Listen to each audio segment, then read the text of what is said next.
Assalamualaikum warahmatullahi wabarakatuh. Perkenalkan, nama saya Yuria Wulandari dengan NIM 1804645, jurusan Pendidikan Sejarah. Dalam rangka untuk memenuhi persyaratan nilai UAS mata kuliah studi masyarakat Indonesia dengan Ibu Pratiwi Nur Habibie, saya memilih topik presentasi pada video kali ini mengenai dampak COVID-19 yang meningkatkan tren belanja online masyarakat Indonesia. Sebelum saya mempresentasikan materi mengenai dampak COVID-19 yang meningkatkan tren belanja online pada masyarakat Indonesia, terlebih dahulu, teman-teman semua jangan lupa klik tombol subscribe, like, and share ya. Baiklah, saya akan mempresentasikan materi pertama. Sebelum kita mengetahui peningkatan tren belanja online pada masa pandemi saat sekarang ini, terlebih dahulu kita harus mengetahui bagaimana konsep belanja online itu sendiri. Belanja online atau online shopping adalah proses di mana konsumen secara langsung membeli barang-barang, jasa, dan lain-lain dari seorang penjual secara interaktif tanpa suatu media perantara melalui internet. Online shopping atau belanja online juga dapat dikatakan sebagai suatu proses pembelian barang atau jasa dari mereka yang menjual melalui internet atau layanan jual beli secara online, tanpa harus bertatap muka dengan pihak penjual ataupun pihak pembeli secara langsung. Jadi, belanja online adalah proses jual beli barang, jasa, dan lain-lain yang dilakukan secara online tanpa bertemu antara penjual ataupun pembeli. Dalam berbelanja online, terdapat toko virtual yang mana toko virtual ini mengubah paradigma proses pembelian produk atau jasa dibatasi oleh toko atau mall. Proses tanpa batasan ini dinamakan belanja online business to customer. Pebisnis membeli dari pebisnis yang lain dinamakan belanja online business to business. Keduanya adalah bentuk e-commerce, electronic commerce. Belanja online memberikan berbagai perubahan termasuk barang-barang yang dikonsumsi hingga perbedaan proses transaksi yang digunakan. Kemudahan yang disajikan dalam berbelanja online yaitu efisiensi waktu tanpa harus bertatap muka antara pelanggan. Jadi pelanggan bisa langsung membeli barang yang diinginkan. Selanjutnya mengenai pelanggan online. Pelanggan online atau pelanggan belanja online harus memiliki akses ke internet untuk menemukan produk yang menarik dengan mengunjungi situs retail online secara langsung atau dengan mencari alternatif dengan menggunakan mesin pencari belanja.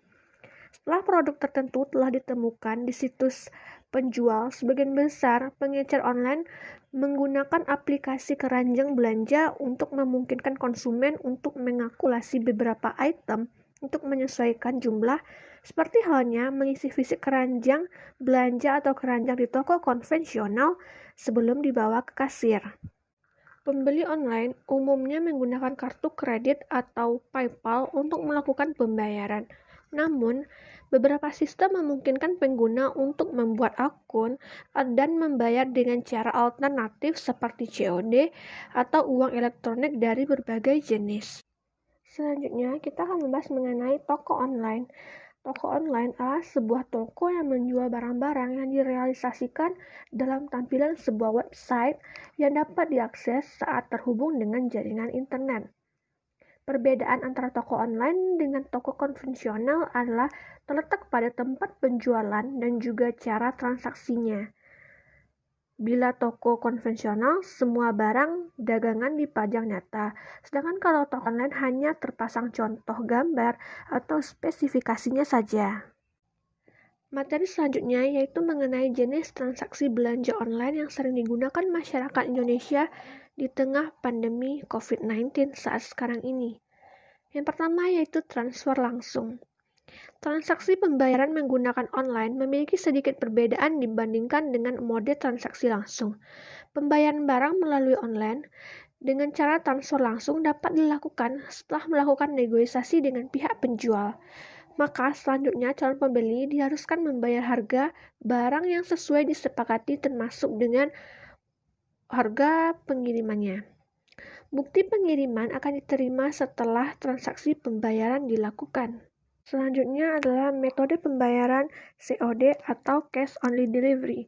Mode transaksi online tidak hanya transfer langsung, namun ada juga cara lain yaitu dengan COD.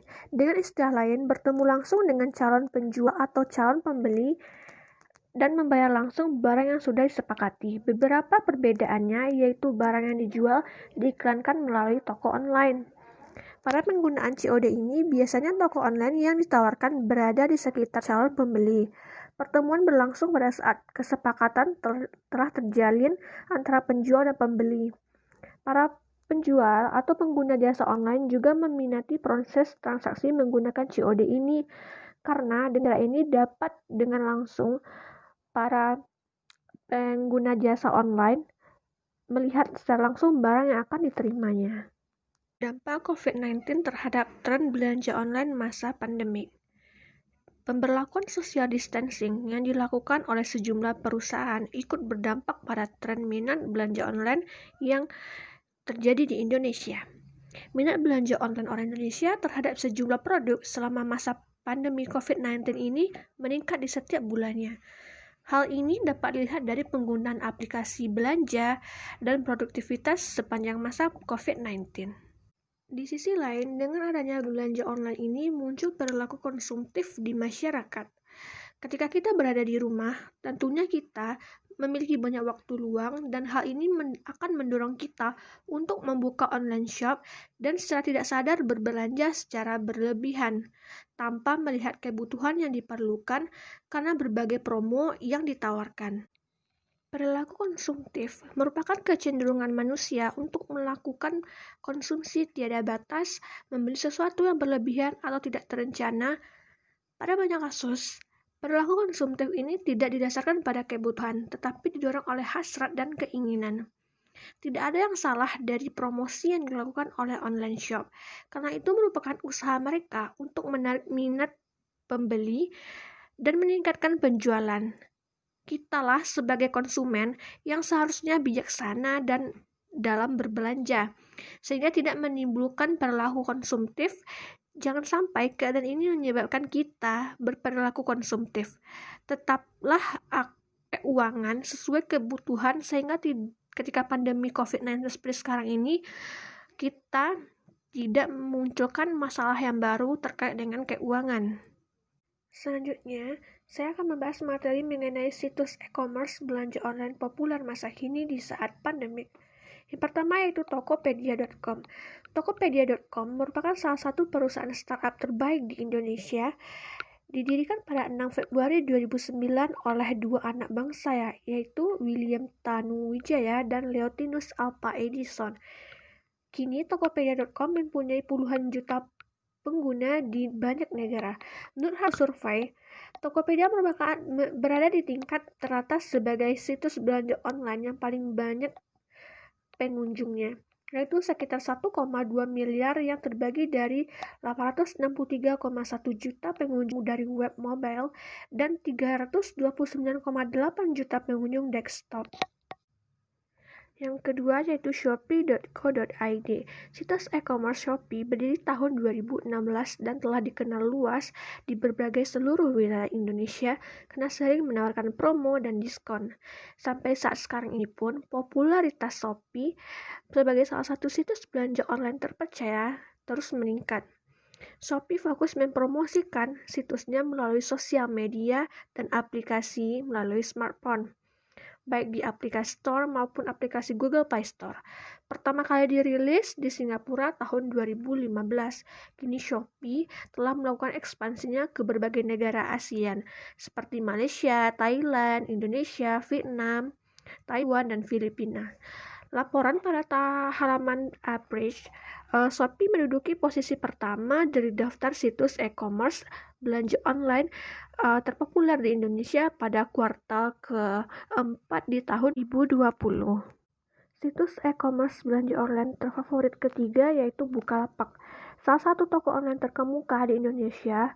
Untuk memenuhi segala kebutuhan online shop masyarakat Indonesia, kamu perlu tahu mengenai Bukalapak. Sistem kerja online-nya yaitu marketplace dengan model bisnis customer to customer, yaitu penjualan dari konsumen ke konsumen, di mana saja artinya siapapun bisa buka toko online sendiri untuk melayani calon pembeli dari seluruh wilayah Indonesia, baik barang satuan ataupun jumlahnya dengan barang yang banyak. Selain barang baru, Bukalapak juga memfasilitasi pengguna untuk transaksi jual beli barang bekas online mulai dari gadget, barang elektronik, pakaian, hingga perlengkapan rumah tangga. Aplikasi keempat yaitu Lazada. Lazada menawarkan berbagai macam jenis produk, mulai dari barang elektronik, peralatan rumah tangga, produk kecantikan, dan alat kesehatan, serta masih banyak lagi. Didirikan pertama kali pada 2012, Lazada kini telah menjadi perusahaan retail online terbesar di Asia Tenggara. Jaringan grup dari Lazada Internasional ini sendiri telah hadir dari sejumlah negara Asia Tenggara seperti Indonesia, Malaysia, Vietnam, Thailand, dan Filipina. Situs belanja online selanjutnya yaitu Blibli.com. Situs belanjaan melalui smartphone yang terkenal di Indonesia yaitu Blibli.com. Keunggulan situs e-commerce Blibli.com ini adalah menawarkan konsep belanja online seperti halnya belanja di mall atau pusat perbelanjaan modern. Dalam satu situs, Blibli.com ini kita bisa menemukan barang yang dicari dengan mudah dan menyenangkan. Situs e-commerce selanjutnya yaitu JDID. Belanja online melalui e-commerce kini semakin gampang dan cepat. Mengakses platform belanja online JDID di internet, JDID sendiri baru populer di Indonesia sejak akhir 2017. Tersedia beragam jenis barang belanja dengan berbagai kategori kebutuhan, mulai dari fashion, elektronik, peralatan rumah tangga, anak-anak, sampai dengan orang dewasa. Dengan slogan Jijen Ori, popularitas JDID pun kian melejit dan meningkat, serta menjadikan dia salah satu situs online terpercaya di Indonesia. Materi selanjutnya yaitu faktor yang mempengaruhi meningkatnya tren belanja online pada masa pandemi. Yang pertama yaitu efisiensi waktu. Belanja online bagi sebagian masyarakat Indonesia memiliki warna baru untuk memenuhi kebutuhan hidupnya. Keuntungan paling produktif dari belanja online adalah bahwa hal itu memungkinkan seseorang untuk mengakses banyak item dan merek yang berbeda dan efisiensi waktu. Menghemat waktu dalam membeli kebutuhan atau konsumsi ini dipilih sebagian masyarakat dalam memanfaatkan belanja online. Beberapa manfaat langsung yang bisa dirasakan melalui belanja online seperti mengurangi waktu pribadi dalam berbelanja, mengurangi pengeluaran biaya transportasi baik pribadi maupun umum, kesulitan parkir, serta antrian pembayaran di kasir. Yang kedua yaitu akses yang mendukung. Semakin murahnya biaya akses internet dan makin banyaknya provider yang menyediakan layanan akses internet cepat yang didukung dengan fasilitas wifi di mana-mana, baik di kampus atau bagaimanapun, belanja online menawarkan banyak kemudahan dan keuntungan konsumen. Tidak perlu lagi keluar rumah mengeluarkan biaya transportasi dan waktu untuk mendatangi toko yang diminati. Cukup dengan membuka komputer atau laptop dan gadget dan nyalakan akses internet dan membuka alamat portal belanja online yang dituju. Berdasarkan realita yang ada, dapat dikatakan belanja online ini salah satu alternatif yang ditawarkan dalam kehidupan modern. Oleh karena itu, konsep belanja online menawarkan berbagai alternatif kemudahan. Selain itu, ada 4 faktor lainnya, yaitu metode pembayaran yang beragam. Faktor yang menjadikan masyarakat lebih memilih belanja online adalah metode pembayaran dari e-commerce sendiri, yang mana konsumen lebih leluasa memilih metode pembayaran yang diinginkan ketika berbelanja, seperti transaksi antar bank, COD, atau bahkan menggunakan Pay online. Lalu, yang kedua, yaitu pengiriman barangnya lebih cepat, pengiriman pesanan maupun barang lebih cepat. Selain itu, konsumen bisa memilih jasa kurir dan jangka waktu pengiriman yang diinginkan. Hebatnya lagi, sekarang banyak para e-commerce yang menawarkan pengiriman dalam jangka waktu 1 hari saja atau someday dan menjalin kerja sama dengan penyelenggara jasa pengiriman online seperti JNT atau JNE. Selanjutnya adalah banyaknya promo. Hal pertama yang menjadi pertimbangan masyarakat untuk memilih belanja online daripada offline adalah banyaknya promosi. Dengan segala kemudahan, para e-commerce berlomba-lomba menggelar promosi untuk menarik minat dan kemudahannya. Misalnya pada tanggal cantik seperti promo per bulan atau flash sale gratis ongkos kirim, hingga menukarkan poin dengan potongan harga atau hadiah. Faktor selanjutnya yaitu harga murah. Pada masyarakat yang lebih mudah membandingkan harga yang ditawarkan pada toko online dan toko offline, dari situ mereka kerap menemukan bahwa belanja online lebih murah daripada. Dalam tren belanja online yang selalu meningkat pada setiap bulannya di masa pandemi ini, tentu mereka memiliki dampak positif maupun dampak negatif dari masing-masing perilaku konsumtif yang ditimbulkan oleh tren belanja online. Yang pertama itu kita akan membahas mengenai dampak positifnya. Dampak positif dari tren belanja online itu adalah yang pertama, pembeli tidak perlu datang ke toko, melainkan cukup dengan mengakses websitenya saja dan memilih barang yang dihendaki. Selanjutnya, dengan berbelanja online, kapan dan di mana saja, konsumen dapat memilih barang, baik itu di rumah, di kantor, ataupun di perjalanan selama terdapat koneksi internet dalam waktu 24 jam. Lalu, dampak negatif. Yang pertama, kualitas barang yang terkadang tidak sesuai dengan keinginan. Apa yang ditampilkan di website bisa saja berbeda dengan apa yang telah kita beli dan kita terima. Yang kedua, belanja online ini sangat rentan terhadap penipuan, di mana banyak kasus ketika pembeli telah mengirimkan sejumlah uang yang disepakati, barang yang dibeli tidak diterima, tidak dikirimkan. Banyak masyarakat yang belum memahami dengan baik mengenai cara untuk berbelanja online ini secara benar dan aman. Karenanya, banyak ditemukan kasus penipuan jual beli online yang merugikan masyarakat. Yang ketiga, yaitu resiko barang rusak setelah diterima akibat pengiriman pihak ketiga. Meski bisa diganti, memerlukan waktu lagi. Rentan akan aksi pembobolan kartu rekening karena pembayaran dilakukan melalui internet. Dampak negatif yang lainnya yaitu maraknya aksi spamming, karena setelah pembeli melakukan registrasi, penjual cenderung selalu mengirimkan katalog online ke email para pembeli, dan hal ini cukup mengganggu privasi masing-masing pembeli dan penjual. Selain itu, dampak negatifnya itu meningkatnya perilaku konsumtif pada masyarakat Indonesia itu sendiri. Baiklah, sekian materi yang dapat saya sampaikan. Apabila ada kesalahan, baik itu dalam perkataan atau perbuatan, mohon dimaafkan. Saya sudahi dengan Assalamualaikum, juga berguna bagi para penonton sekalian. Terima kasih.